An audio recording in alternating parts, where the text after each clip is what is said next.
Buonasera a tutti, bentornati a un'altra delle nostre live, questa sera in inglese, so I'm just gonna switch to English from now on, and so let's wait some seconds for people to come online. There are already a bunch of you, and tonight, as you can see, we have a special guest, and his name is Andreas Fichtner, and he made sensations recently throughout Europe because he tried to stop the senseless attempt to shut down, actually to dismantle, to demolish one of the German nuclear power plants. But we will get into that as the stream goes on. But first of all, Andreas, who are you? Like, what do you do, and why did you join the nuclear cause? So yeah, thanks for the introduction, Luca. Great to be here. I'm a pro-nuclear activist in Germany, and I'm a trained nuclear chemist, environmental nuclear chemist. I studied chemistry. Afterwards, I worked in nuclear research, more specifically in nuclear waste disposal research for a couple of years.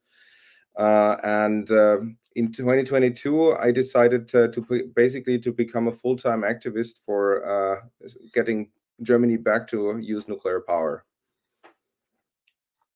And well, it's not easy being a nuclear activist in Germany. You are in one of the most anti-nuclear countries in Europe. I think that Germany, alongside Austria and Luxembourg, have. They say we are making an echo. Do you have? But I can put my. Maybe you, because I'm already. Yeah. Absolutely. Are you guys still getting an echo? I don't hear the echo, but people in the public. Maybe you can tell. Well, I will put it on my AirPods now. Can you still hear me? I can still hear you, and excellent. Cool. Yeah. So I put you on. Echoing. It's saying it's still echoing. Still echoing. Now it should be better because now there's now all the sound is coming through my. Giorgio says sound is good, so maybe Pundols, it's your issue. Okay. Cool. So yeah, I was saying Germany is one of the most anti-nuclear countries in Europe. They are part of the anti-nuclear alliance with Austria and Luxembourg, and sometimes Denmark and Spain, depends on the vote. And and Germany actually closed their reactors, the last one 1 year and a half ago. Now, yes. Is the popular sentiment still anti-nuclear in Germany, or is it changing?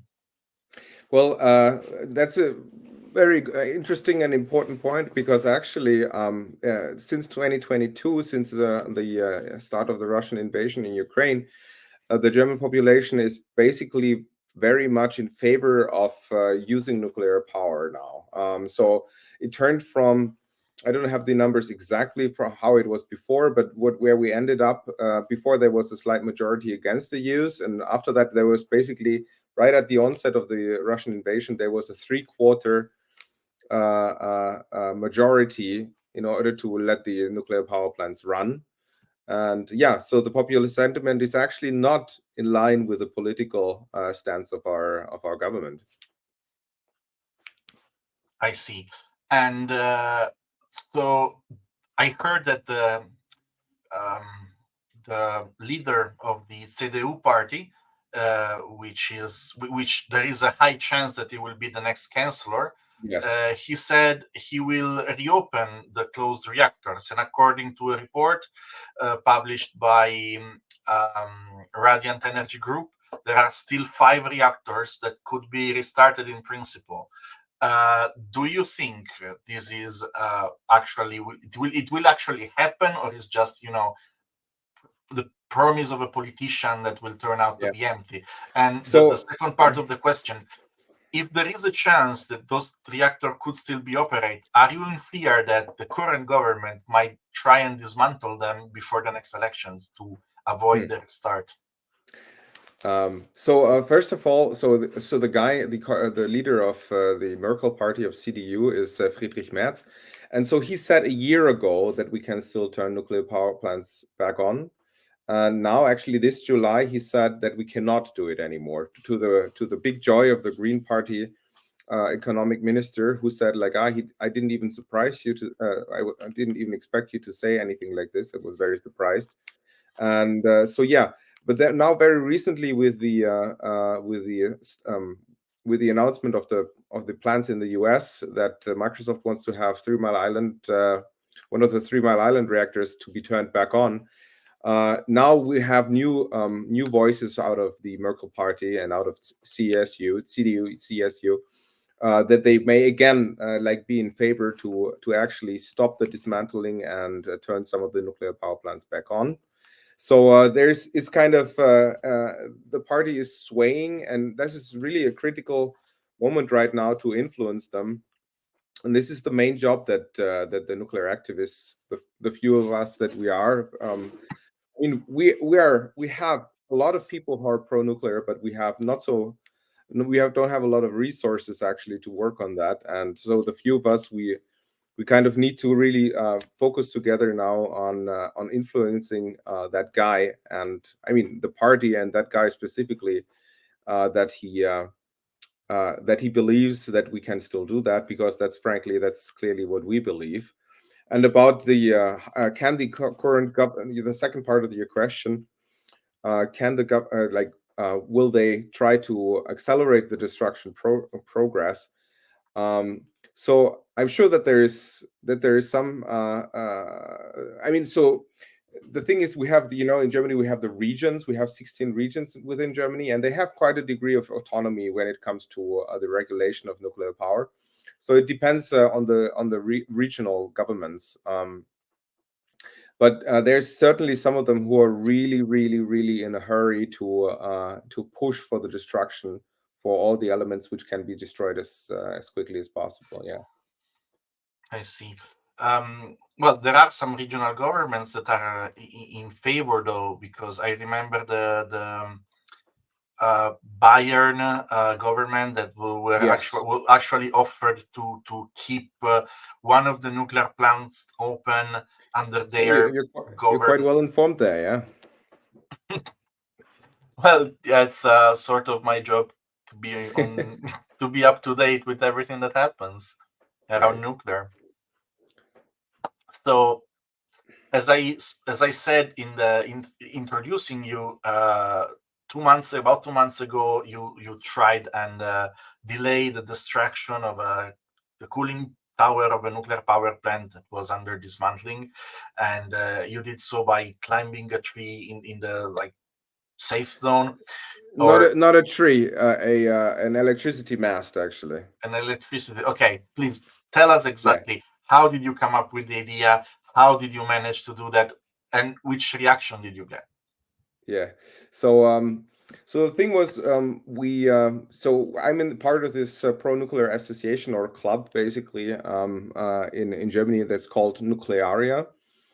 And so we decided that we want to do something, right? We want to do something to make some kind of a symbol against this senseless destruction of this nuclear power plant. I mean, you have to say that this particular one has been shut down since 2015, and the dismantling has proceeded quite a bit already. So they have already destroyed internal parts of the reactor. They have already damaged the containment, and there is concrete inside the containment which has already been dismantled. So it's definitely, for the last 8 reactors that we have deactivated, it's certainly the one which is the least interesting to look at for restarting.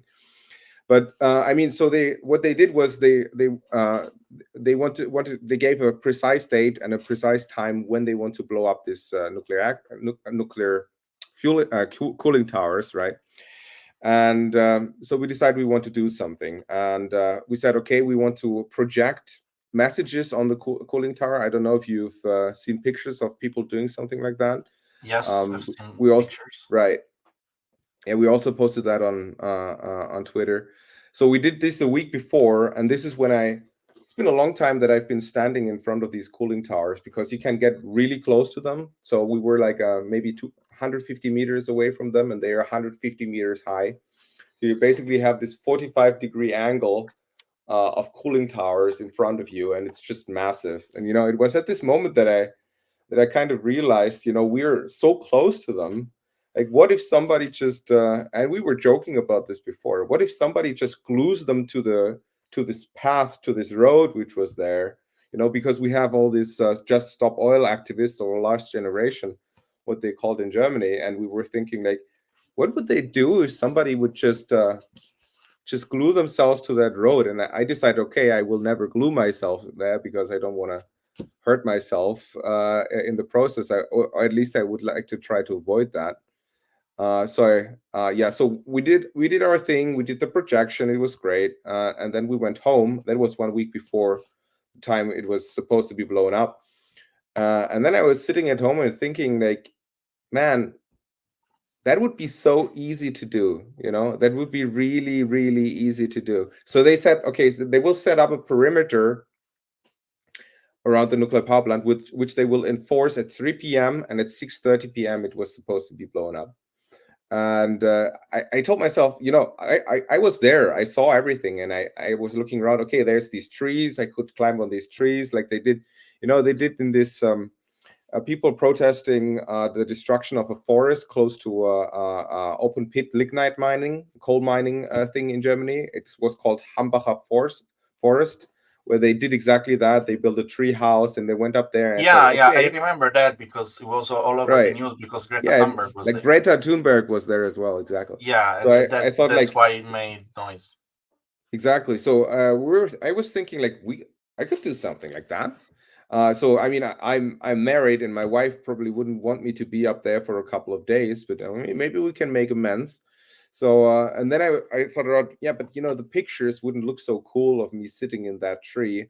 And then I saw these there's these giant electricity masts, like 380 kilovolts, 180 meters high, or 60 meters high at least, electricity masts. And I thought, like, well, that's great. I can climb on one of those, and I would be pretty close to the plant, and they definitely wouldn't be able to blow it up as long as I'm up there. And they're pretty easy to climb. They're kind of made so people can climb on them to do the maintenance and everything. And yeah, But so was the power on? The power line was on, or? So actually, I thought that the power would be on. In the end, actually, they turned it off, and that could have been a giant deal actually in the end, because when they were blowing them up, they actually turned the power off, and the grid operator only allowed them to turn off the electricity for a certain amount of time. So if I had basically been able to push it, so they wouldn't have blown it up on that day, like by staying up there until the night, then probably they would have to reassign a new window for that when they would be allowed to shut that off, and that could have taken weeks. Unfortunately, I wasn't able to do that, but yeah, maybe next time something like this will happen, we'll be able to muster the resources and the courage to do that. Okay, how did they get you down? Like, did they force you, or they at some point they just? Yeah. So You came the out. thing You was, came down willingly.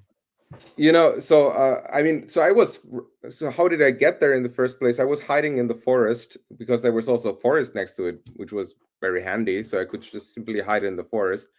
And then I came out like an hour before the time they would want to blow it up. And then I was basically, I ran there and I climbed up, and I thought they would come from all sides to catch me, but they didn't, because so I had to call them. I had a megaphone with me. I was calling people and nobody was coming. It was really surprising. So And they then were about, like, maybe they didn't even notice you. Like, they were about to blow the thing up with you. exactly. I mean, I was getting a little bit afraid. I mean, I was like 200 meters away, but that's not 100% safe, really. But so, I mean, I had talked with a friend of mine. I'm not sure if I should say his name because he may. I mean, he No, probably is gonna be. I mean, He's probably gonna be like accused by police anyway. But so yeah, I wrote him a message that said, dude, like, they're not coming. You have to do something. Like, you have to tell them. And then basically he he arranged that the police was told that I was up there, and then they were coming like with 20 people and with their vans. And yeah, and how did they get me down? I mean, so they did all this negotiation stuff, which you do when there is a hostage situation, kind of. They had like people negotiating with me, try to be friendly, like try to not be friendly. They at one point they were threatening me to get some special forces, to get some SWAT team, bring in a SWAT team with a helicopter.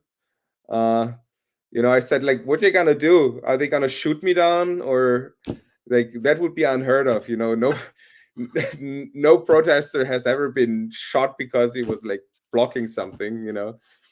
So I wasn't really scared of that, actually. It's just like there was some important guy like wearing, there was hundreds and hundreds of police officers in their vicinity. Like, it was like a party for them, basically, because there was thousands of spectators which came to have a look at this explosion, because I mean, of course, it's something that you don't see every day. And so of course they had like also all the all the firefighters and all the ambulances and everything. There was so many people. It was basically a party for them. I'm sure that they did some barbecues as well and stuff. So so there was these guys, these police officers, like wearing their dress uniform, like some guy with some white shirt and some like golden stars on the shoulders and everything. And he came to me and he was very angry and said, we're gonna get the special forces, we're gonna get the SWAT team, and they will get you down for that. But I said, frankly, I would like to see how they do that. That's what I told him. Okay. Yeah. So I was in a good mood at that point, but then what they did is basically, so there was some of the members of our club had a stand which was like maybe a kilometer, or like pretty much a kilometer away from there. And so one of them, so he was actually the one who told the police that I'm there. So they got it. So he was also wearing white shirts. So they said, so you know this guy, so maybe you can talk him down. So they brought him over. And I was actually a little bit bummed out to see that they would bring somebody that I know. And I was like, dude, like, why are you here? Like, you want them to use you to get me down? Or can you at least take some pictures? And he was like, no, I cannot take any pictures. They explicitly told me that I cannot take any pictures. And then basically it was like, you made your point. Everybody's like, you made your point. Don't you want to come down now?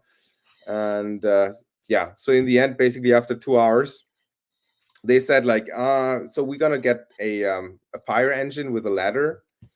And so what about that? Like, we get a fire engine and a ladder. Are you gonna come down? And I was like, well, yeah, okay. Well, if you manage to get that, then I guess I'll come down. So Okay. that was after 2 hours. And so then actually they didn't bring a fire engine, because it was on the grass, and so it's not so easy to drive with this, I don't know, 10 to 15 ton fire engine on the grass. I don't think that's what they made for. So what they did, actually, they brought a forklift, like a giant forklift that they had. So you use those kind of forklifts to stack shipping containers, like in a harbor.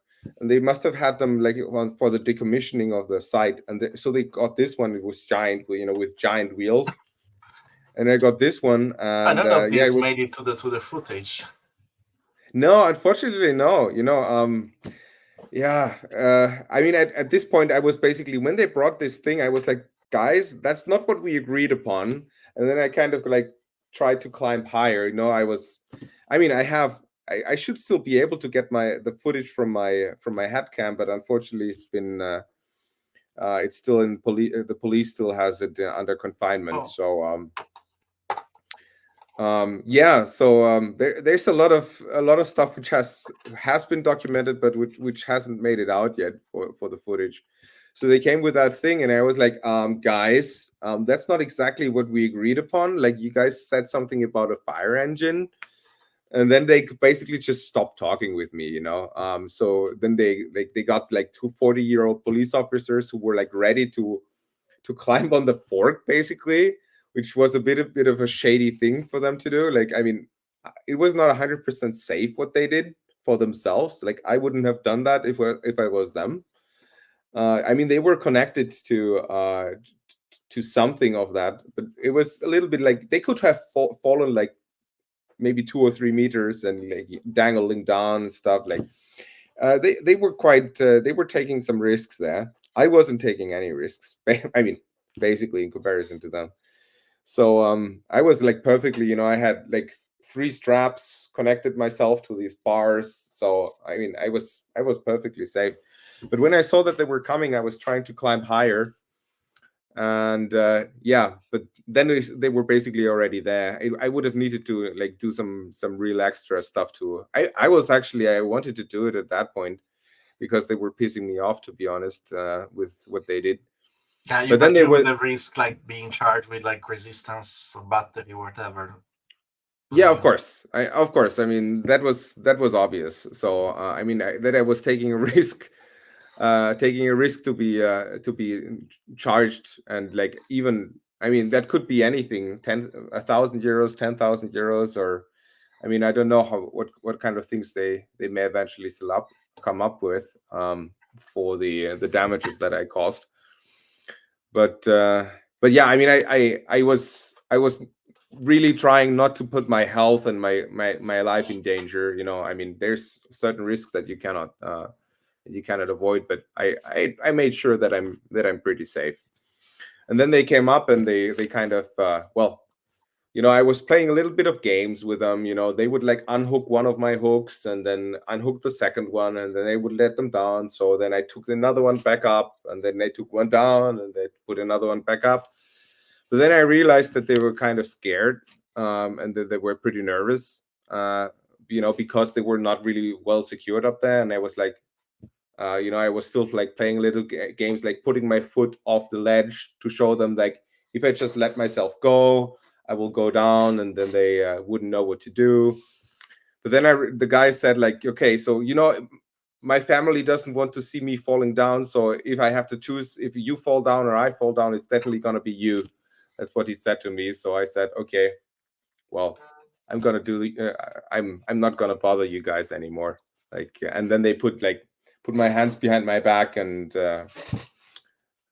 use these, how do you call them, like cable binders.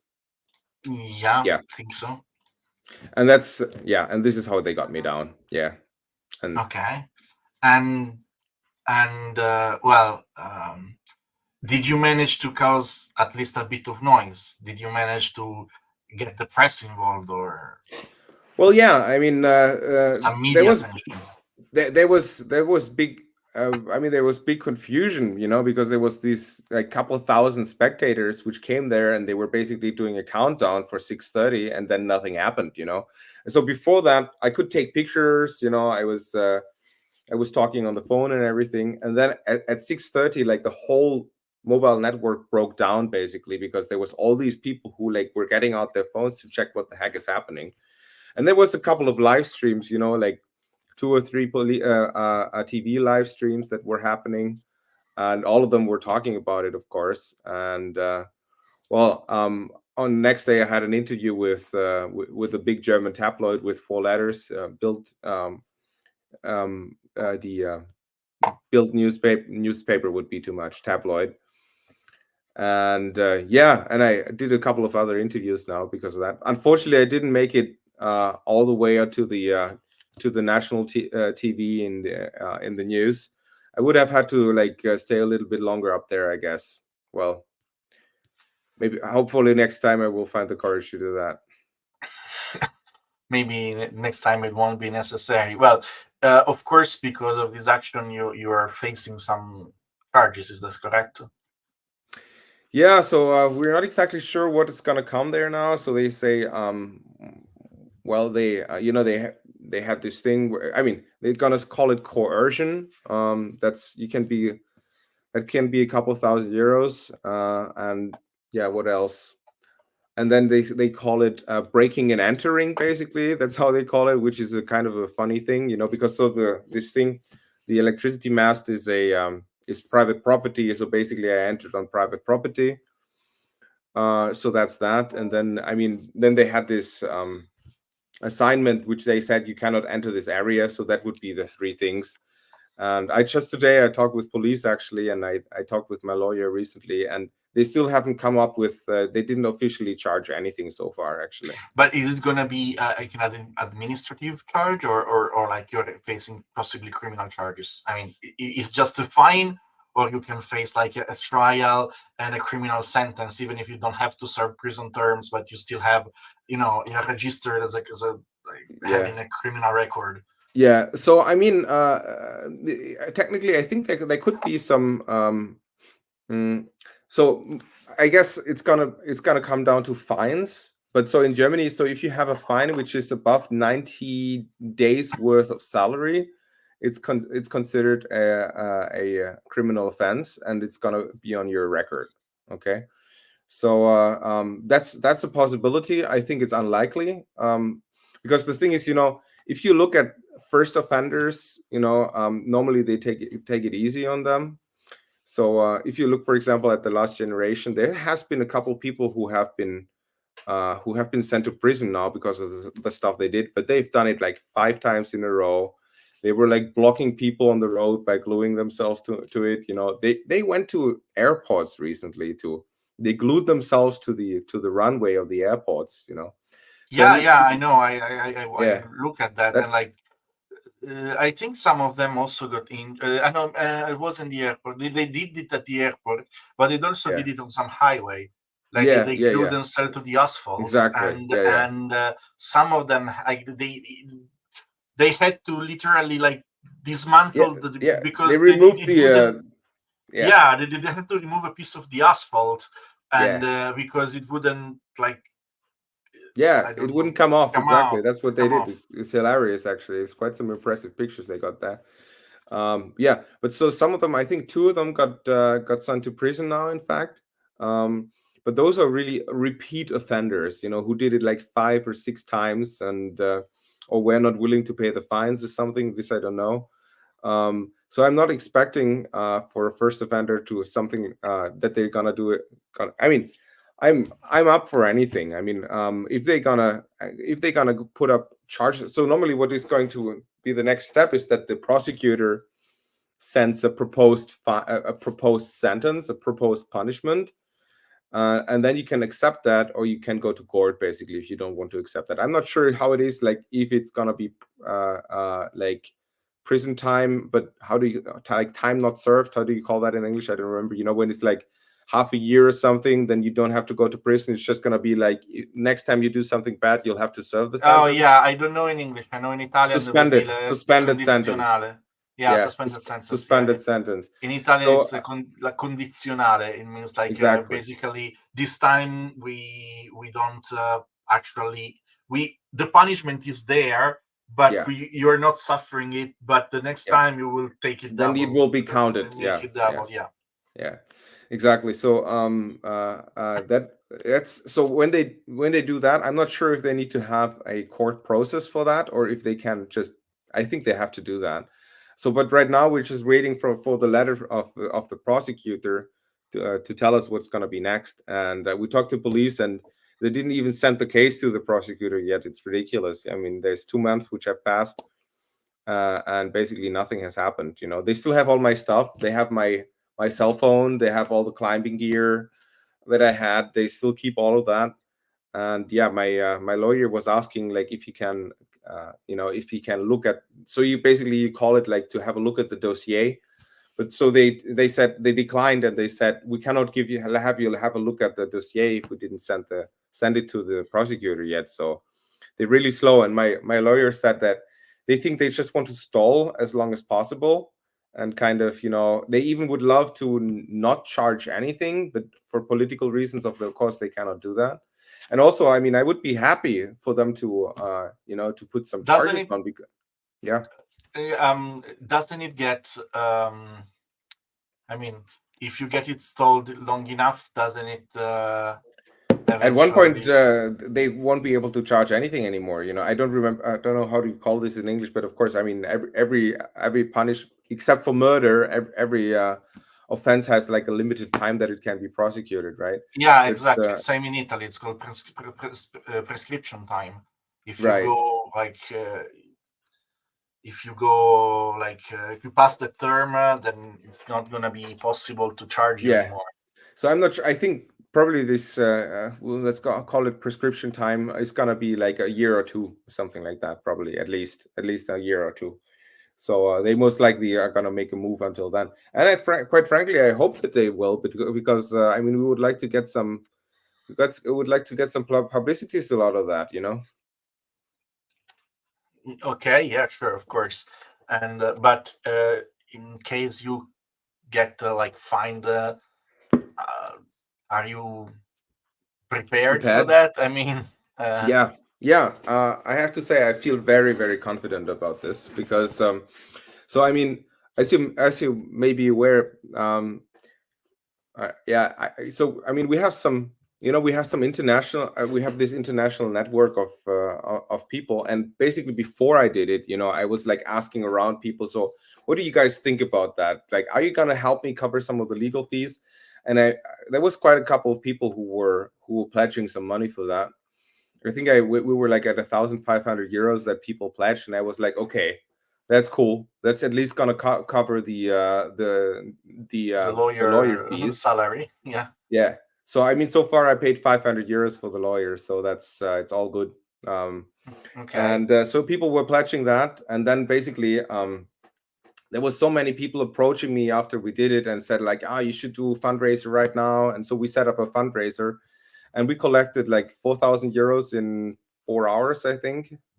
Oh, okay. Well, I Yeah, shared your fundraiser on Twitter, of course, but yeah, yeah. At one I'm point, having you repeat the story for my viewers, of course, that don't know you. absolutely, absolutely. So the thing with the fundraiser was, I mean, this is the first time anybody of us has basically done something like that. So there's a lot of we don't know that much stuff. Let's be honest. Like, I mean, we don't know that much stuff about breaking the law, So it's the first time that I, well, broke the law and got caught, right? So and I mean, publicly basically present myself as somebody who does that.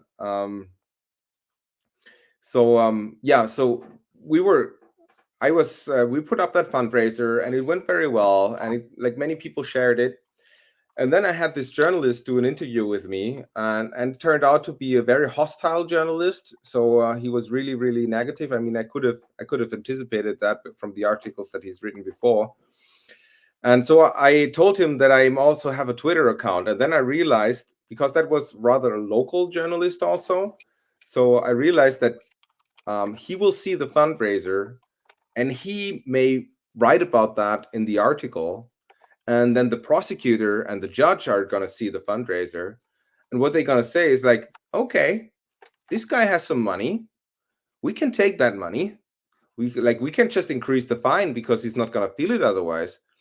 So yeah, so we decided to take down the fundraiser at that point, and I'm not sure if that was a good idea in the end, but that's what we did.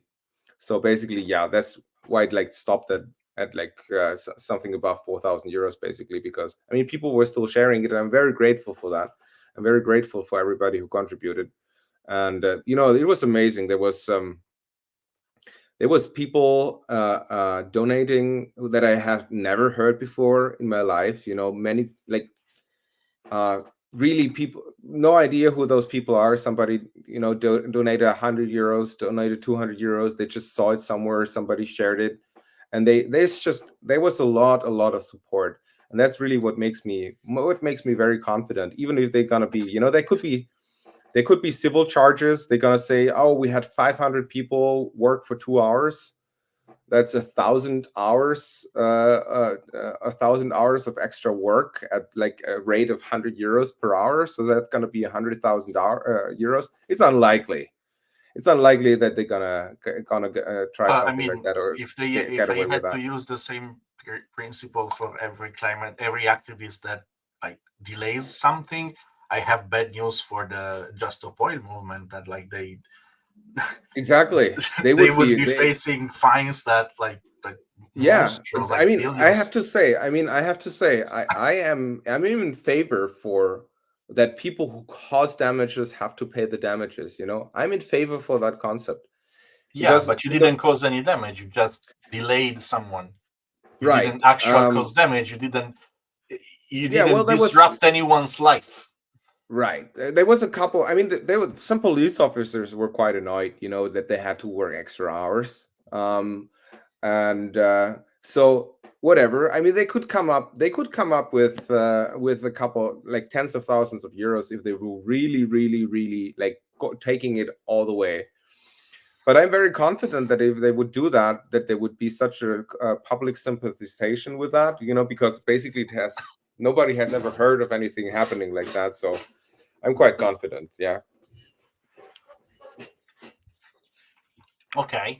Is there anything you want to add about your activism story before we move on to a slightly different subject, that is the current economical and political situation in Germany? Yeah, well, maybe what I would like to add is, like I said, I mean, this is the first time that anybody has ever done something crazy like that, and like, actually like break the law basically to protest against the shutdown of the nuclear power plants. But there was not the first thing that I did. I tried quite a number of other things before that. Like we wrote a letter to the German chancellor, and we had like two Nobel Prize winners that would sign that letter and stuff, and we had like Right. climate professors sign that letter. And I mean, a couple of newspapers covered it. I have to say, we were not that experienced with this kind of stuff, but so we tried a couple of other stuff before I kind of decided to escalate it. Yeah, fair Yeah. enough. I mean, you were ignored completely, of course. Yeah. And I mean, I was part of that effort too, in a like in a little way, because there were Yeah. protests in Berlin and in Brussels. Yeah. And of course, the last one of those was on the very same day that the last nuclear reactor shut down. But I Yeah. was there the previous year and the year before. So Yeah. I participated in some of the Yeah, you saw it. attempts uh, to appeal to the government to stop this reckless Yeah. decision, and that they were absolutely. I didn't even just like they completely ignored us. It wasn't like we were faced with some opposition. We did I No. would just No. nobody cared about us. And I Yeah. mean, and well, coming to the current political situation in Germany, it seems like Yeah. the consequences are showing themselves, because according to, I mean, of course, I don't live in Germany, but I read a lot of newspapers, and Germany is suffering an economical crisis, which of course has many reasons, but one of them is the industrial crisis, which is caused by Absolutely. high energy prices, which Yeah. happens when you close a stable power source and stable and cheap power source, and rely 100%. too much on renewables, which have a lot of hidden costs that manifest themselves in the bills. And the Absolutely. latest news about this is Volkswagen say they will close 3 factories and lay off like 30,000 people, and cut salaries possibly. Yeah. And I think there's a total of 100,000 jobs being lost in Germany since the beginning of 2024. I haven't heard that number, but I could easily imagine that, because it's just we have a lot of bad news in the last like 2 years really, that have been like getting bigger and bigger. It's just like really starting to show these effects. Germany is an industrialized country. We have a big chemical industry. Of course, we have the car industry. We have mechanical engineering, a lot of stuff which needs a constant supply and reliable supply of energy. And also, I mean, some of them just need a lot of it. We still have some aluminum and factories that, at least until very recently, that were still operating. I don't know how. And yeah, I mean, for example, we also have glass production, tire production. All of this stuff is struggling absolutely massively. We've had I mean, VW. There's many people who blame strategic decisions of VW, and there's probably also quite some truth to that because they're not extremely well managed, to be honest. But it's just like the energy prices are absolutely compounding that problem. If you look at energy intensive industries like the highest consumption class, so they were paying before like at 2018 2019, before the energy crisis and before the shutdown of 6 nuclear power plants, they were paying 4 cents per kilowatt hour, and now they pay 12. That's about that. That's how much That's they're paying.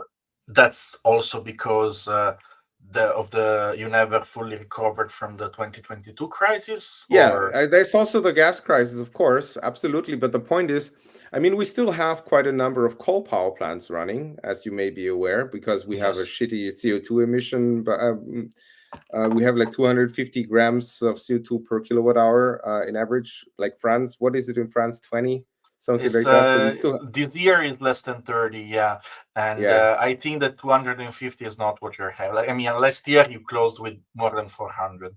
I mean, Wow. it's not Okay. it's not in the 800s as it was when you Yeah. were running basically everything on Right. coal, but it's Yeah. still because you replaced It's some coal high. with gas, but it's still Yeah. above 400 on a yearly average. I can check right now on Okay. the Well, average. yeah, I mean, in any case, what I'm saying is that we're still running a lot of also lignite plants, the open pit mining lignite plants, and those are dirt cheap. They're really, really cheap.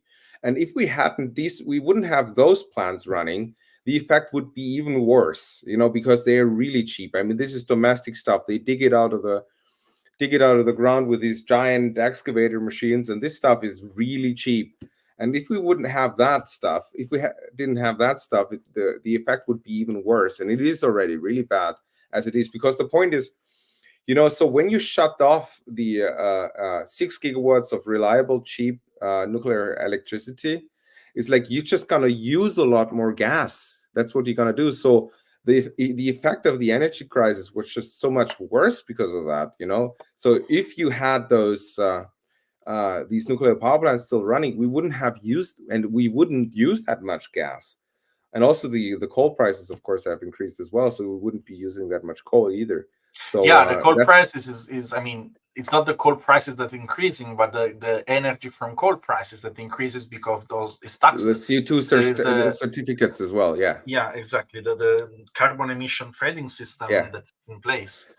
yes, And exactly. I'm gonna ask you a more difficult question. Sure. On my social media,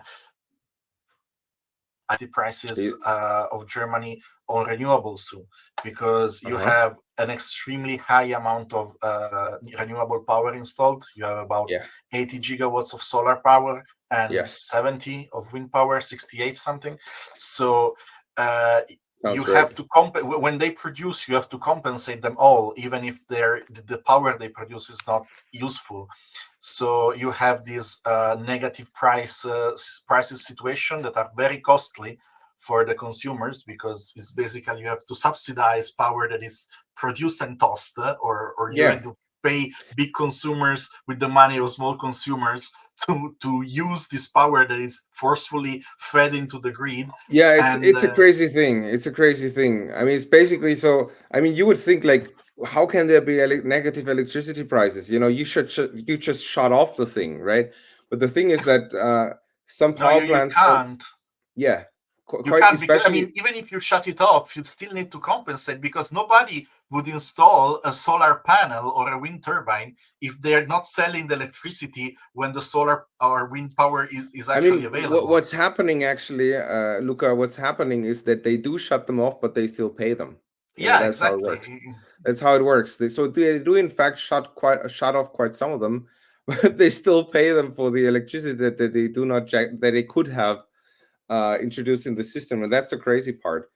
So that's one thing that they do. They do shut off, but they still pay for them, and they Yeah. pay, of course, fixed prices, which are, I mean, the market price would be zero. So they pay them 8 cents per kilowatt hour instead of zero, which is infinitely much higher than the amount that they would get for it.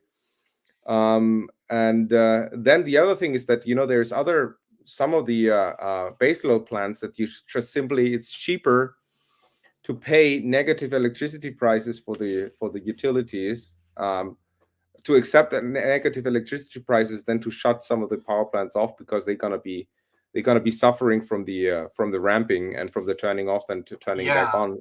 and So that's also how you end up with negative electricity prices. Yeah. and that's also there is like a spinning reserve problem. Like if you shut all the conventional turbines off and you rely only on renewables, you don't Right. have inertia. So Yeah, the, that's the actually, second the second the wind stops blowing, you're black down. You need spinning yeah. reserve, which is why you can't really shut off all the coal and biomass, even Yeah. if you have favorable wind and sun conditions. Yeah, that's true for the instantaneous storage situation, basically. Yeah, that's true.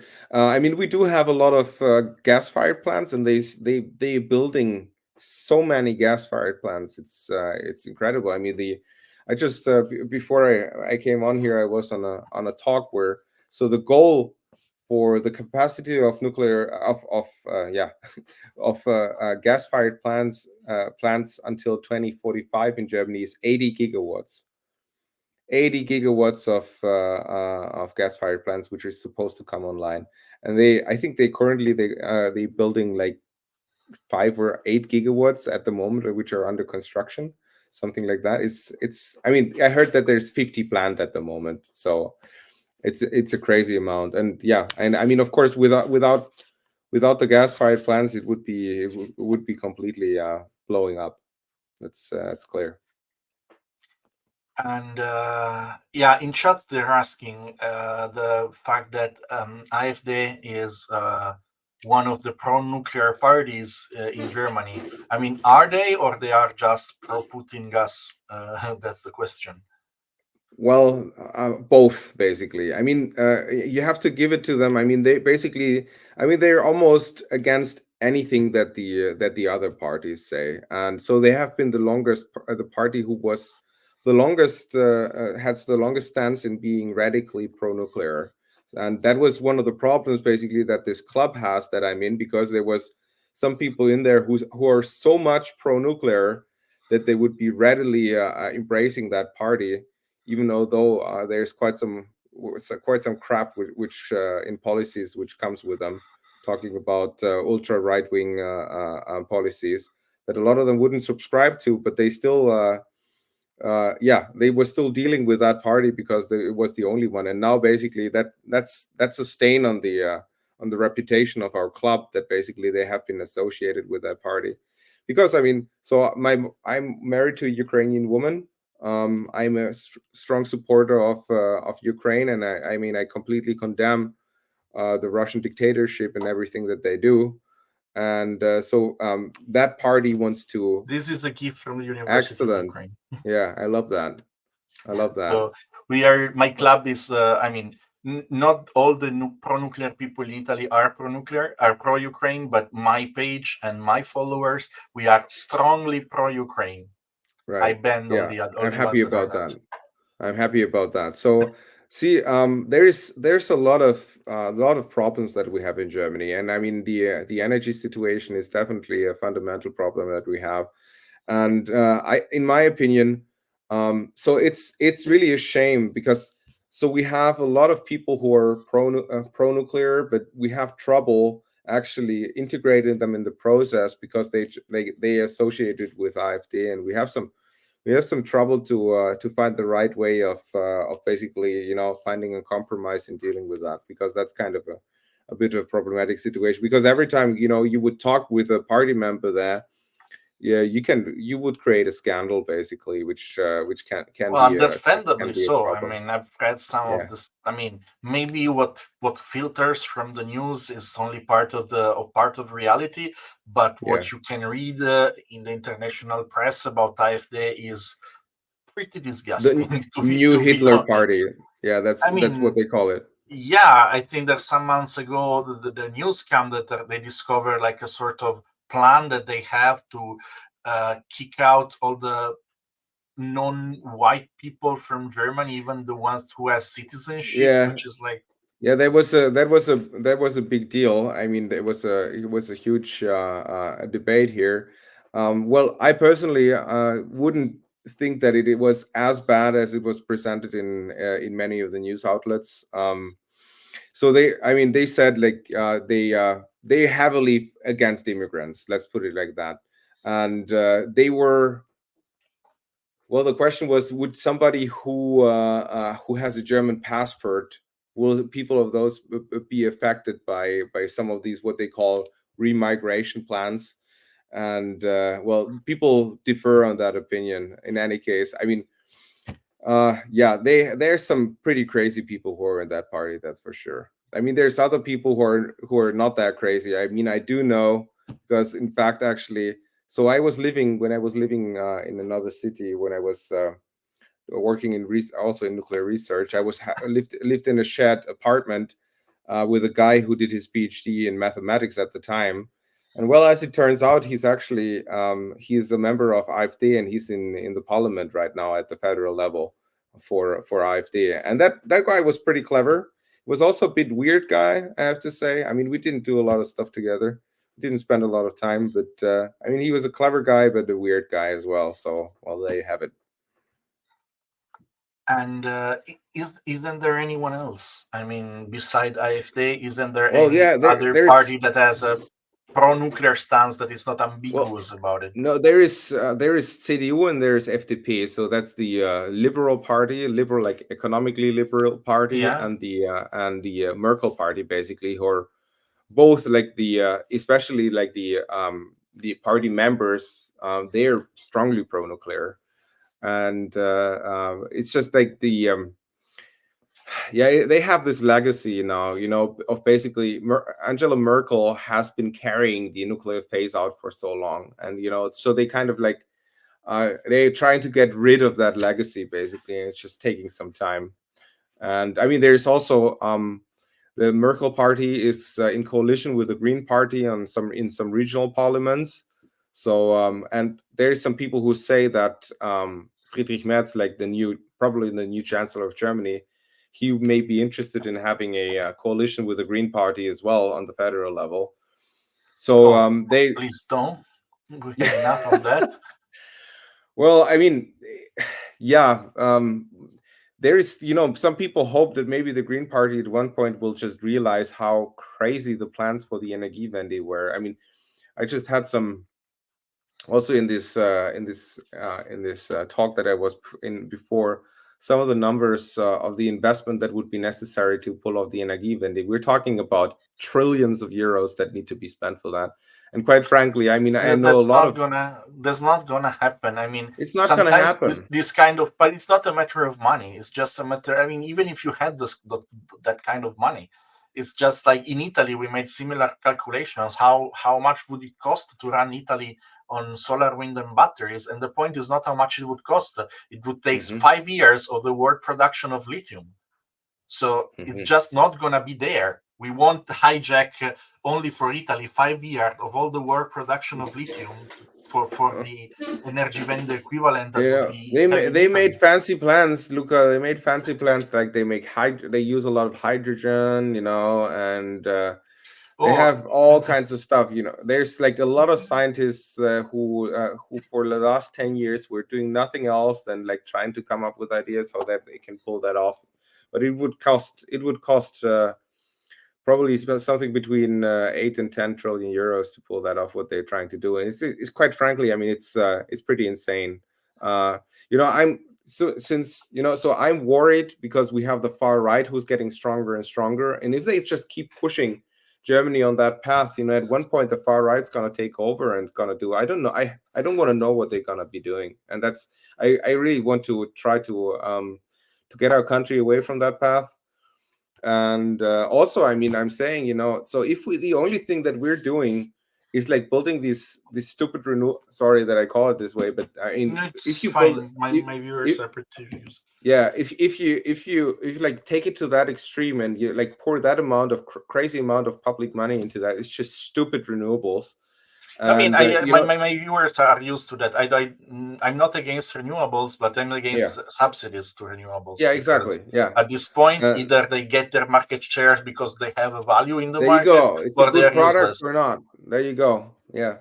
And so I mean, we're destroying our industrial capacity to, like, it's I would love for us to have the money to be like, for example, fight against Russia and China, for that matter. As we have to put up some effort against the authoritarian regimes who are like trying to take over, and for me it's really a shame that we were not able to put up more of a more stronger, more sturdy support of Ukraine. And basically, I've been saying that because of the nuclear phase out in Germany was one of the reasons that of course, that we were relying so heavily on the Russian gas. And if Germany hadn't been relying so heavily on the Russian gas, would Putin have had the confidence of attacking Ukraine? I'm not so sure about that. So I'm not so sure either. Maybe it's yeah, better not to know. By the way, I pulled yeah, out the data from electricity map, and indeed, in the last year, in the last year, so October 2023 to October 2024, the average carbon intensity in Germany was 394, so a little less than 394, almost 400. 400. Yeah. In the previous year, it was 489. The problem is Wow. that it's not like you use more renewables. You went We reduced from we you went reduced the from consumption. Yeah. 491 terawatt Well, hours our industry uh, is dying. We just reduced the to consumption. Yeah. 446. You had Yeah. 50 terawatt hours, basically a Yeah. Belgium less, actually a Portugal less Exactly. of energy production and consumption. Yep. And that's because your industries are closing. By the way, in Yeah. Italy, it's happening the Exactly. That's how same. it works. Yeah. That's it. Yep. Okay. So this is a question that I also had. Why is the Green Party still getting enough votes to actually matter? I mean, last regional elections saw the Green Party drop pretty bad in Yeah. preferences, and to Yeah. be honest, But I see this as a good news. yeah. Um, But they still, on the federal level, they're at 13%, and I'm pretty sure that they're not going to go a lot lower than that until next year, until the election. Because if you look at my personal environment, who's voting for the Green Party is like people who are working in well-paid, safe jobs, basically, and those are usually government related. So a lot of teachers who are in yeah. Germany actually quite reasonably paid. Teachers, public officials, doctors as well, who are also pretty well paid in Germany. Yeah, research universities. University staff, that kind of people. And we have a giant public sector in Germany. I guess the one in Italy is quite large as well. And so there's just a lot of money in the system, which is still there. Retired people also. Yeah, of course. I mean, retired Because people as well. in Italy, the vote, the left, we don't have a Green Party. Like our Green Party is like 2% or 3%, but we have the Social Democratic Party, Right. which is, and the Five-Star Movement, that is basically the left and the populist left, and they are both strongly anti-nuclear. And even if I spoke with some of them who are pro-nuclear, they say we will not change our stance because our voters. We would lose voters. Our voters are all teachers and retired people. Yeah. So people who basically live off of public money, they don't care about exactly. industrial Yeah, extraction. That's how it is, and I think that's actually. I mean, that's it has led me to the belief that basically our public pension system is one of the reasons why we have this misery. Actually, if you look at the situation in the US, for example, where people have private pension insurance or like private pension system, so they see the stock index dropping and they say like screw that government, whereas in our country is like, oh, let the industry die, who cares, I will get my pension from the state. It's like they are not able to make that abstraction that where does the government actually get their money from? They get it from industry. They get it from the companies, who pay the taxes by actually doing something.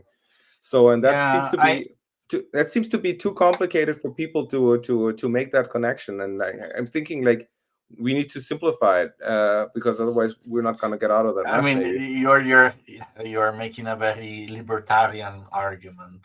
You know Right. that, right?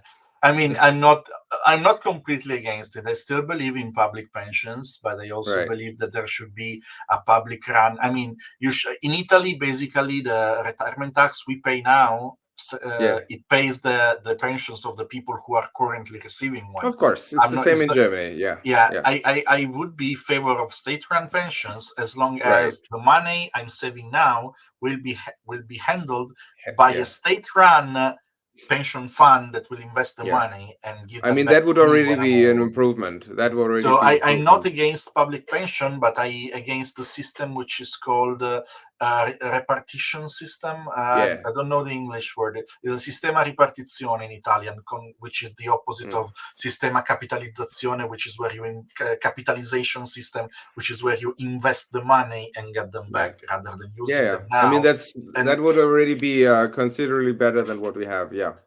yeah, and by the way, pension funds. So I think in the upcoming years and decades, pension funds will be big investors in nuclear projects because the capital turnover time is basically the one you want.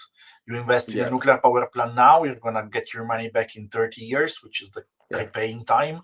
And Yeah. and if you are saving for your pension, you're saving when you're 30 to get them back when you're 60. So it's Exactly. exactly They don't the have a kind, they don't have and a there is a problem with that. very high added value.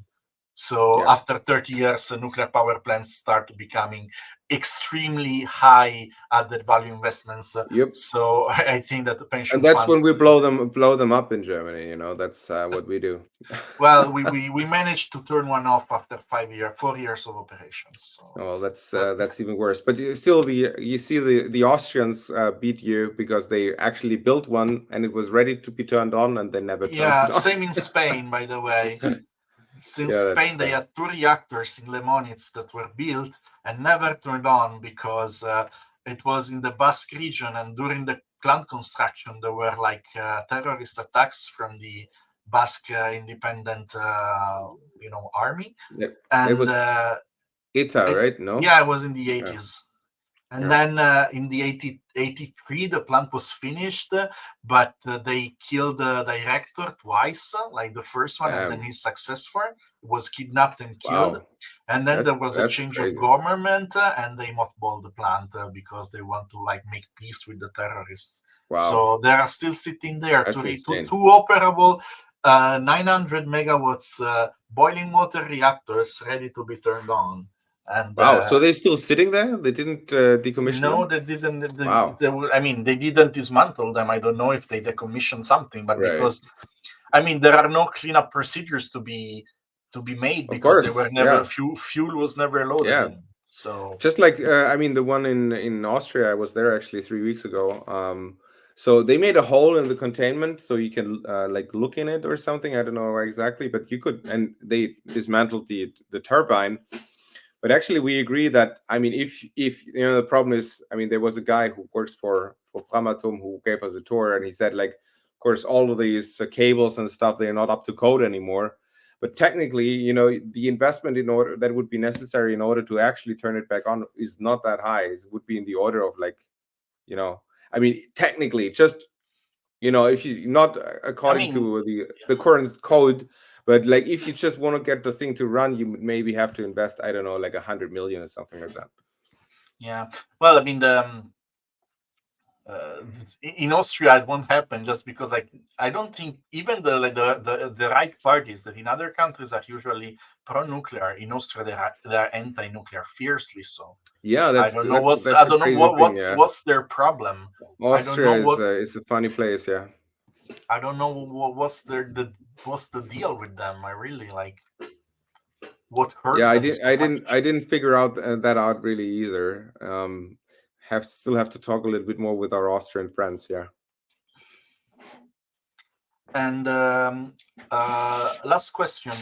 I haven't been checking the balance of Germany electricity import and export, but I think that towards the end of last year, Germany went from being a net power exporter to a net power importer. Of course, mostly Absolutely. from nuclear countries, because its neighbors France, yeah. like France, Belgium, the Netherlands, Czech Republic, Slovakia, and Switzerland all operate nuclear power plants, and Poland is building them. So, and Hungary too. I'm just looking for the numbers if I can quickly find them, because I mean we were discussing that. Of course, you can pretty much exactly see there is a step. You turn 3 gigawatts off, or like actually 3.5 to 4 for that matter, and then you import 3 gigawatts. That's how it works. Like that capacity has basically been completely replaced by imports. Oh, okay. So it's basically almost like you still had the three nuclear power plants operating, except that you're paying the same money to someone else to run them. Yeah, you could put it this way. I mean, there's definitely a considerable part that's coming from French nuclear plants. Yeah. Yep. Okay. Well, I'm out of questions. There are. I will ask the chat if they have some. There is one already, and if you Mhm. guys, if you have questions for Andreas, please write them down now. Uh, how old are the solar and wind turbines in Germany? Because you, just like Italy, I think, started heavily subsidizing them in 2008, around that time, and maybe after Fukushima, especially, like so Yeah. 2012, 2013. So right now they're about maybe 10, 15 years old.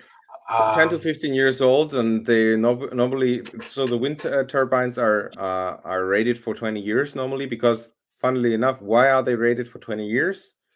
Because there's 20 years of fixed subsidies which are guaranteed by the government.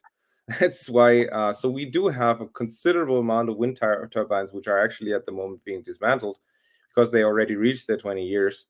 And I mean, technically they could still run longer, but they're not worth. There's just no Yeah, of point in course, if there's no keeping subsidies, them when on. the wind is blowing, the Yeah, price is negative or zero, exactly. towards zero. It's So it like doesn't make very sense. low prices that they can earn.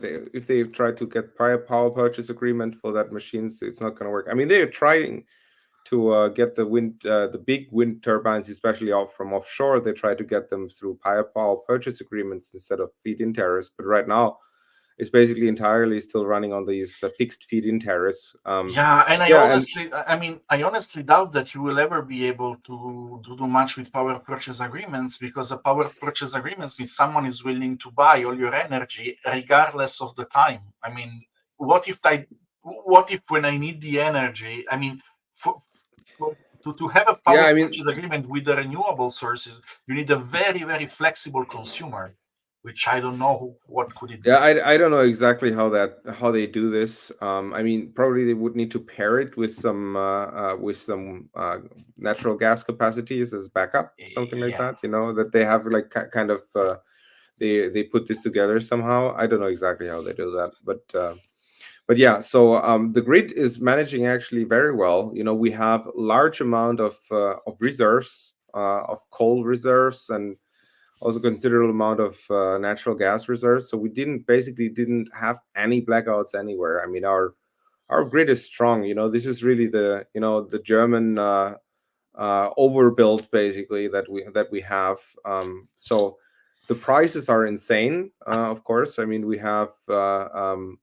So the average consumer electricity price is at 42 cents per kilowatt hour at the moment. And so the funny part is that so we did have these 8 cents that we now, I mean, it used to be way more that we paid for as a feed-in tariff. In the beginning, it was like 50 cents that we paid for the first solar panels in like 2002. They got 50 cents per kilowatt hour. Yeah, same in Uh, Italy, 45. yeah. So now we're at 8.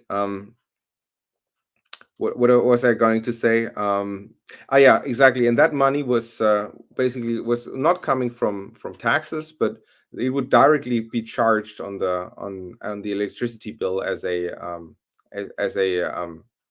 government mandated charge, basically, right? So this is how it wouldn't be in the federal budget. So, but now because those were getting pretty high, for some reason, so I mean, the government decided to, the Green Party decided to not have it, like now basically have it in the federal budget. So, and the funny part is that because of the very high prices that we had during the gas crisis and the energy crisis at the peak, we didn't really feel it because they were able to sell the electricity for good prices on the market, actually. But now that the market prices on the for electricity, wholesale electricity market prices have gone down again considerably, now all this money has to come from the federal budget, and we're talking this year is projected at 20 billion euros that will have to be directly coming from the federal budget to go into subsidies for the renewables. 20 You're billion euros. basically your incentives to renewable, your subsidies to renewable are worth 1 ITER project per year. Yes, exactly. It's like, I was recently at a debate, and people were, all these nuclear power plants decommissioning, that's $1 billion, so much money. I'm like, guys, like 1 year of subsidy, you can do all the decommissioning on all the waste disposal to combined, it's insane. It's like, and nobody talks about this, there's like, it's really, the press is so friendly to the Green Party. Like I've seen statistics that 60% of all the journalists basically vote for the Green Party. It's 60%, so the average is Do 13%. journalists get public money too, and like is there some? Well, there is. We do have a big public sector as well in the media, since we have all this. I mean, we have 10 billion per year in public media, public television, and public radio. That's 10 billion per year that we spend for that. So there's quite a market there as well. But otherwise, it's just they think it's cool, and they believe in the. I mean, I have to say, I can understand. Those green politicians are relatable. They're more relaxed and cooler than many of the traditional parties. I have to give them that, to be quite frank. So I can understand that, like, if you don't know anything about physical reality, basically, and you just you like to listen to nice stories, because our Minister of the Economy is actually, so he has a PhD, and in he's writing story for children, right? And he wrote, he wrote like a couple of children's books. So he's a good storyteller, that's for sure. And I mean, I like the guy. He's a relatable guy, really. I like him. Like when he talks, you know that he's like really like working to explain and everything. I can understand that people like him. It's just like, the problem is you need to be based in physics and reality if you want to run a country, and not like fired with purely dreams and and fairy tale dust or whatever. That's unfortunately how the world works. And so, yeah, 20 billion coming in direct subsidies. So if you calculate that down to the consumption that we have, I mean, we have 450 terawatt hours, right? So if you break it down, so if I'm not mistaken, that comes down to something like 6 cents per kilowatt hour that gets on top of that. So basically, we're running at 48 cents per kilowatt hour right now for the electricity cost. And there's quite some of them which some of the costs which are costs which are still hidden, because there's quite a number of grid charges and stuff which also get covered by the government through some. I mean, we're talking a couple of billions there as well per year. So it's I mean, it's absolutely insane. And the question is, like, when will we reach the breaking point with that? When will, I mean, it's really starting right now with the VW factories closing. I mean, that's gonna be a tough sell. But we have so many journalists who really would want to sell this still as to the population. And we're working against quite strong communication and sales skills there, and we still have to get better on that front. Okay, we have one more question. What happened with the investigation around the documents that were supposedly altered by Habeck or his staff? Interesting. There was an inquiry by a magazine called Cicero, I believe. Yeah, wow. This is quite some detailed information that people have here. I'm quite impressed. Yeah. So I mean, there's currently a parliamentary examination going on, which is run by the the opposition party CDU mostly, but I mean by the Merkel party again. But since they want to be in a coalition with the Green Party, maybe they kind of taking it easy, I would say. Also, I mean, so what did they really do? What did they really do? So there's this. So basically, there was this paper which was saying like, yeah, we think it's not safe to run it.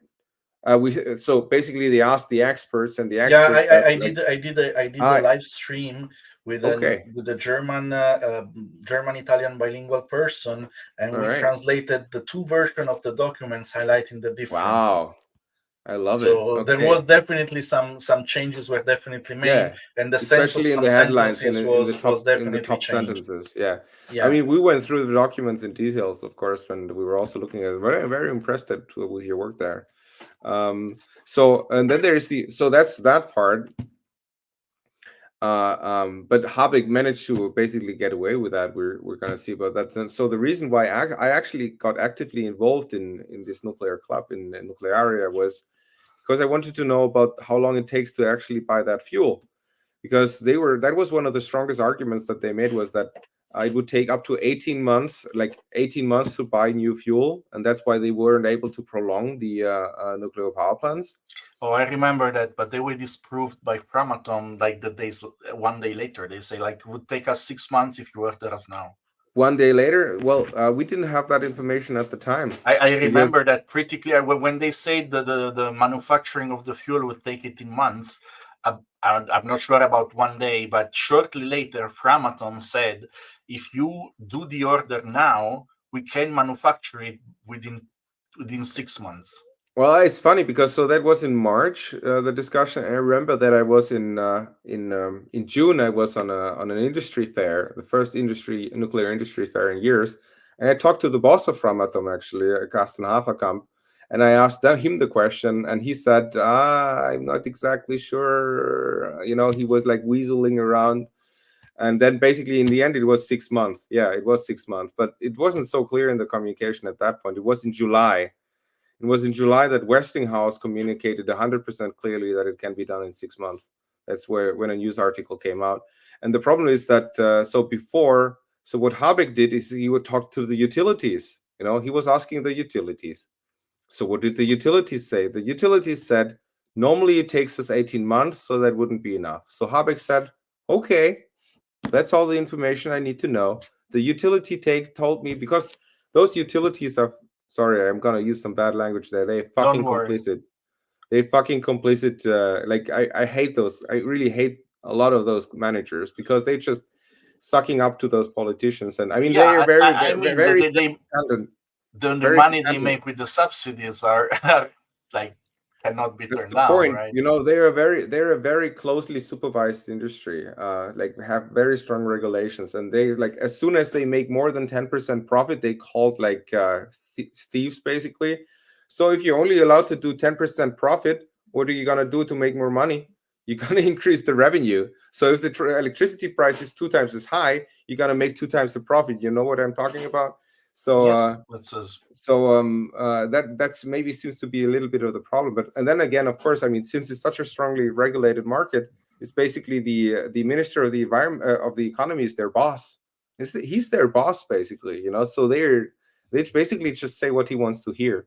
So he was asking him, oh, okay, so what do you guys think about fuel? And they said, it takes 18 months. It's probably not going to work out. And he's like, okay, all right, that's good. That's what I wanted to hear. I can And tell you then very funny stories in Italy as well. and then he can say like, I asked them, I did my job, and I was. So we were not sure because so there was this journalist who said in in an article that that the Westinghouse was asked before and asked how long it would take, and they said it's going to take 6 months. And then it wasn't like we thought that the government was lying about that actually, and so we were asking the government. They said we didn't ask them. We didn't ask Westinghouse. So then we asked Westinghouse, did the government ask you? And they said, no, actually, the government didn't ask us. So it must have been the utilities who asked them, of course. But then they didn't pass this information on to and also, I mean, why would they have experts at the ministry. Why wouldn't they directly ask the fuel suppliers? That would be their job. You talk with the fuel suppliers. You don't talk with the utilities. You talk with the fuel suppliers. So that's what they should do in this examination, parliamentary examination. They should interrogate them and really put an emphasis on this. And why the heck didn't they ask the fuel manufacturers themselves about that information? They should really make a point right there, because it's this fucking complicity between the utilities and the in Italy it's just the same. You should you should listen to the utility managers when they talk to the public. Depending on who they talk to, all of a sudden, those guys. Renewables, when you talk to the public, they're the cheapest, they're the most convenient, it doesn't make any sense to invest in nuclear or anything, we can do it. And then all of a sudden, when they talk to the government, they say, but we need more subsidies because, prices have increased throughout all Europe. So, sure, last year we installed a lot of solar, but it was because of the let's say, super bonus, which a subsidy for building more constructions. So they installed a lot of rooftop solar with that. But so last year that was because of that. Now this year we don't have that anymore. So please, can you do the renewable sources? I have to say, once again, I don't have a lot of respect for this industry. The workers, I don't have any problem with them, but I really the management are freaking weasels. But I guess I absolutely agree with you. And there is another question about German politics, that is, if there's any ongoing investigation about the relationship between Schröder, your former chancellor, of course, and the Russians, and not just Gazprom, because Schröder was in the Nord Stream consortium, and then he was in Rosneft, and then in Gazprom, and he has personal ties with Putin. He was at the Russian embassy celebrating the Russian Victory Day in the last June, I believe, or the previous one. So I didn't know that part, but generally, of course, that's the thing. To be honest, I don't know if there hasn't been any news recently about any prosecution and so on, and people are rather not necessarily prosecution, but at least an investigation. I think that there is some investigation going on, but it's not on a very, very high level, and I do understand that people are reluctant to charge politicians for any infractions, because they say they have such a hard life. If you also start charging them for infractions, nobody's going to be up for that job anymore. But I think that they should have a closer look on what they can make out of that. Because the thing is, so I have to say, personally, I respected Schröder for some of the I have actually probably, if you put that gas deal aside, I maybe have more respect for Schröder than I have for Merkel for the stuff that he did, because he really got in some trouble with his party over some social policies that he changed, which probably helped Germany a lot. A lot of people agree that it helped Germany a lot. And he really got in trouble with his own party over doing that. Whereas Merkel, she basically sold out all of her ideals and all the ideals of her party. That you could say that's similar. But and brought our country to the point where we are basically today. So so that's that. And last question that I have here is, I did something that I know it used to be true. I'm not sure if it's still true. In German school, it's still mandatory to read the Gudrun Pausewan, the Cloud book. Because I know it used to be I read it. I was reading it. That was actually how I got started on nuclear. To be honest, so I don't know. I should look that up. Let me look that up real quick. So I will tell you in the meanwhile. Maybe it's not it might be mandatory in some lender and not in others. I want to look that up, because I was thinking about that recently. Somebody else asked me about this. So let me look that up real quick. But I'm gonna tell you in the meanwhile. So I read the book. And so I got scared, like everybody did, because there's this little girl and her little brother, and they have to run away from the cloud. And basically all of society is breaking down around them. And her little brother gets run over by a car by some guy who doesn't give a shit and basically just drives away. And yeah, it's quite a efficiently written book. And after I read it, I was talking with my I was talking with my dad, and my dad is a trained physicist and was working as a math and physics teacher. And so he told me, so basically what happened in Chernobyl is not possible to happen in with the German nuclear power plant, because of just the completely different construction that it was. So I ended up basically asking my German teacher at the time if I could give a presentation about the differences between Chernobyl and the German reactor and the German nuclear power plants. And that's what I did. Actually, I was, I think, 13 or 14 years old, and I gave a presentation in German class about the differences of safety features of nuclear power plants. That's how I got started with nuclear. Yeah, so at a very young age.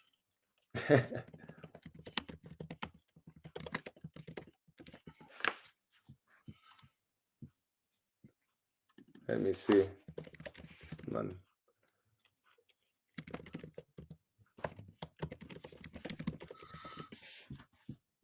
Yeah, I'm not able to find that quickly. I would have to look a little bit into that. Okay, let us know. Yeah, it was rather recently that people were still reading it in school, but mandatory. I'm not even sure if it was mandatory back in the time, but it was very, very popular with the German teachers. That's for sure. Yeah.